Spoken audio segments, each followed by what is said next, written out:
Hey everyone, this is Kirk here again from optionalpha.com, and in this video tutorial what I want to do is help you guys figure out where a stock may or may not go in the future. And I think as we start to talk a little bit more about technical analysis, it's important to realize that it's not the end-all tool. And even in my own progression of trading, I used to use technical analysis a lot more than I do now, but it still serves a really good purpose because you can get some insight into where a stock, again, may or may not go in the future. And I think if you have technical analysis set up the right way on your charts, it's very easy to, again, just use it as a little bit of an edge. Now, one quick comment on setting up too many technical indicators. I often find that when I coach people that they have 45 different technical indicators they're looking at, and you get into this mode of analysis paralysis where you just are looking at this indicator and that indicator and whatever. So I'm definitely a fan of setting about 3 to 5 technical indicators that you like to use, that you found to be successful, and sticking with those long term and getting to know how they work and how they move and what kind of signals they give. So that's my suggestion on the types of trades that you should be making and how you should be using technical analysis.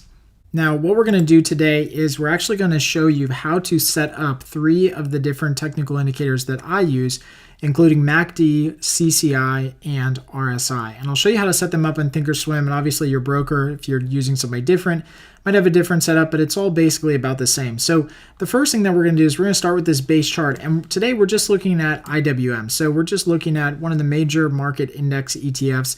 And you can see we've got pretty much nothing on this chart that gives us an idea of where the stock may or may not go. We can draw lines and all that stuff, but no real technical indicators. So what I want to do first is I want to go up to here where it says studies, and I want to edit studies. And so you can see there's no studies on here right now, but I'm going to add a study. So on the left, I'm just going to search for the first one, which is MACD. So I want to use MACD 2 lines, and there's a bunch of different ones you can use: histogram, crossover, 2 lines, just regular MACD, but I like to use 2 lines. And then inside MACD, you can see that there's a couple different settings. So the first setting that I want to do is I want to change the fast length, which is this one right here. Fast length, which is currently at 12, I want to change that to 15. So that's the first change I'm going to make. And then I'll explain what these different lengths mean. And then the slow length is currently at 26. I'm just going to even that out just a little bit more to about 30.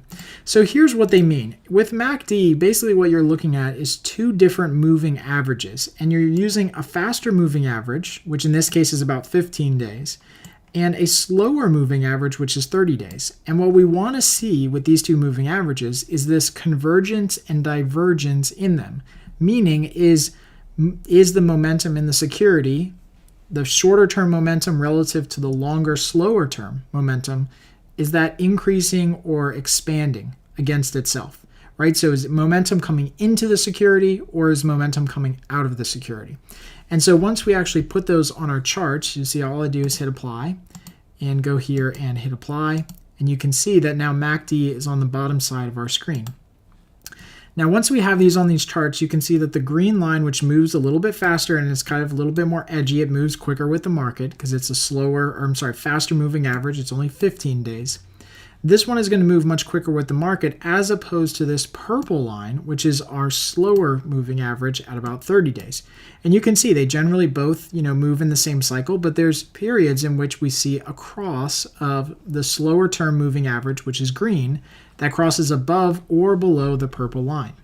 Now, in our case, we are looking for specifically that cross in the moving average. So in this case, the one that I'm pointing to right now on the screen, this is the moving average that has now crossed under the purple line, and that gives us a very clear sell signal. So when we see that shorter term moving indicator or moving average, that green line, cross under or below the purple line, which is our longer term moving average, that means that short-term momentum is getting sucked out of the security relative to long-term momentum, and therefore we should be out of the security or at least be wary of a sell-off. Now in this case, that ended up being a pretty good signal, right? And we look back historically with IWM, and that signal really carried us until the next buy signal that we had down here in August.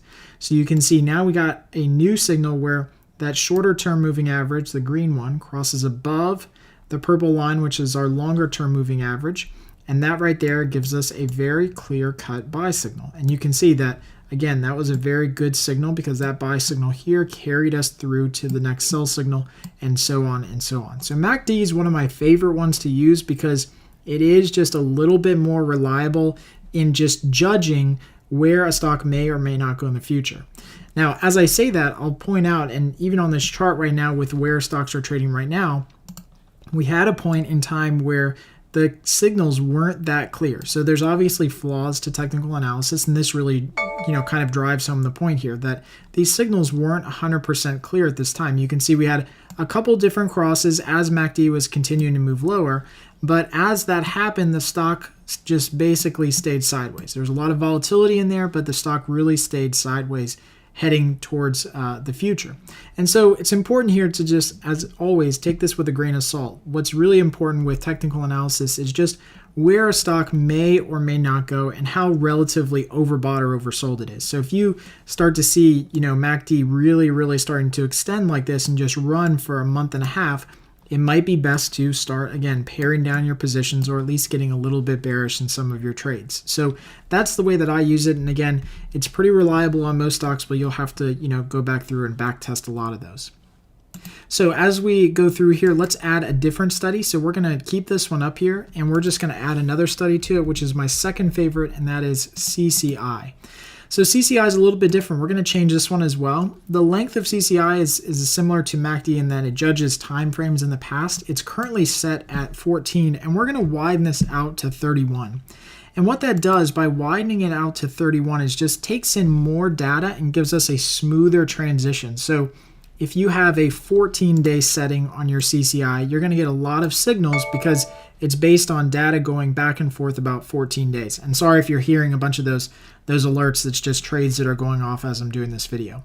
So again, with a shorter term indicator, 14 days, you're going to get a lot of signals back and forth. Moving out to 31 days and changing that timeline just gives you a lot more smooth data and a lot less signals, but more defined signals. So the way that I use CCI is for basically trend analysis, judging to see where the market is relative to an overall trend. So what I'm going to do here is I'm just going to take the oversold and the overbought. I want CCI to be in blue. So I just want it to be a little bit more defined here.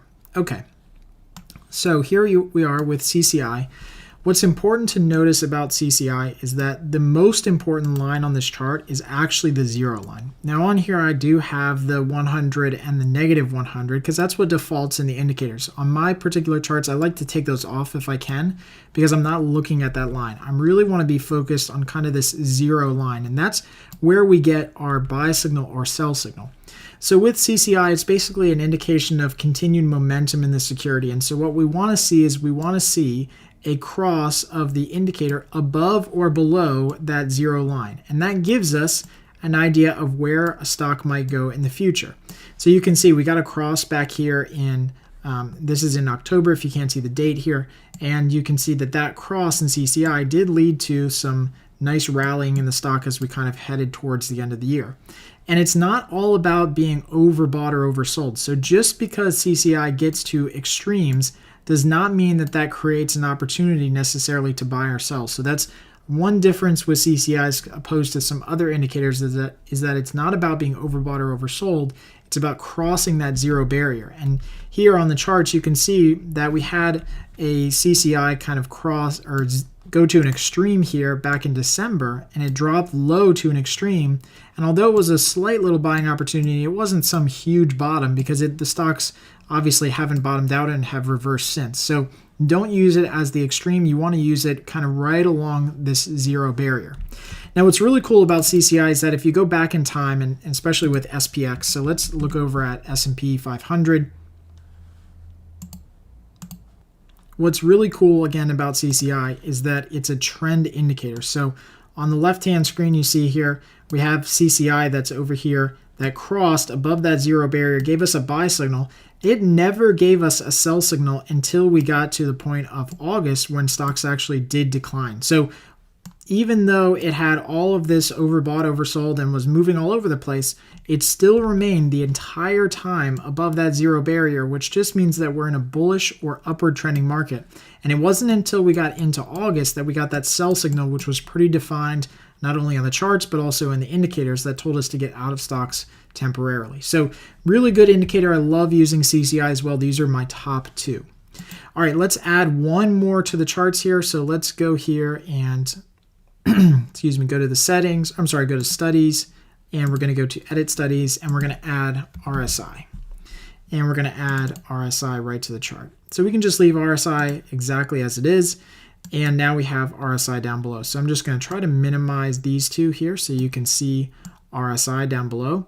Now RSI is a little bit different. RSI is a judge of relative strength in the index or the stock that you're looking at, and you are with RSI looking for these overbought and oversold ranges. So you can see here that the overbought range is about 70 reading on RSI and the oversold range is about 30. Everything in between is relatively useless because you are really looking for those extreme points at which stocks become overbought or oversold. Now when we look back in time again with CCI and MACD, and let me just kind of try to smush these down just a little bit. Here's the look at the S&P 500. You can see that we did get a reading all the way down here on RSI below 30, which ended up being almost a perfect buy on the market because stocks really bottomed out from that point and continued to move higher. Likewise, as the market was moving higher, we got an oversold reading towards the end of November, beginning of December, and that ended up being a pretty good signal to get out of stocks because they did experience a nice little decline afterwards. So again, with RSI, you're looking at the extremes and only trying to trade the extremes in this security and indicator. Now, as always, every indicator has its flaws. Here are a couple times in June and July where it signaled a bunch of market extremes, and we didn't see that at all. In fact, we saw stocks over that time period start to increase a little bit more, and eventually they did fall off, but it wasn't quite as pronounced as some of the other indicators that we've seen here before with the market bottom here and the market top here. So as always, these indicators have flaws. It's important to kind of use them in conjunction with one another. So as we go back to IWM, I wanted to show you just how I would use indicators and how I do use indicators and technicals with my trading. And it's this idea that they all have to be in some sort of agreement. Okay. And so I think that's the key here is that if you look at all three of these indicators, they all are moving in about the same ebb and flow. And it's just incredible how these markets move in the same kind of flow and cyclicality. And you can see all three of these indicators are moving in about the same ebb and flow. So it's just important when you look at something that you kind of draw a line in the sand here and say, okay, relatively speaking, where are all of these things pointing? Are they all relatively high? Are they all relatively low? What does that mean for my trade? Do I go bullish? Do I go bearish? Whatever the case is. But again, don't get caught up in analysis paralysis. Just look at the general picture, dissect each individual one of these by themselves, but then kind of glean some insight into the fact that they're all pointing in one direction or another direction or whatever the case is. As we look at the markets today to kind of wrap up this video, you can see that we've definitely reached a high and we're kind of coming off of that high in the market. MACD is continuing to point down because we don't have a buy signal. CCI has just crossed back under that zero barrier, so we definitely have a bearish market that we might be heading into. And RSI is definitely not oversold, and it's not overbought either, and it's definitely pointing towards the downside. So at least at this point, without knowing exactly where the market's going, we're going to err on the side of caution that stocks may continue to fall here until we see something that tells us that they might turn around. So I hope you guys really enjoy this video. This was a lot of information. It took a long time to get through, but this is really all what technical analysis is about. It's about adding a couple different indicators to your charts, making sure that they're customized to fit your trading timeline. In our case, we like to have a longer time frame in most of the indicators just so that it smooths out a lot of the data that we see, but then also using a couple of these to make sure that they're kind of in agreement or congruence with each other as we look to find out where a stock may or may not go in the future. So if you have any questions or comments, please add them right below this video lesson, and I'll make sure I get back to all of those in a timely manner to get your questions answered. Until next time, happy trading.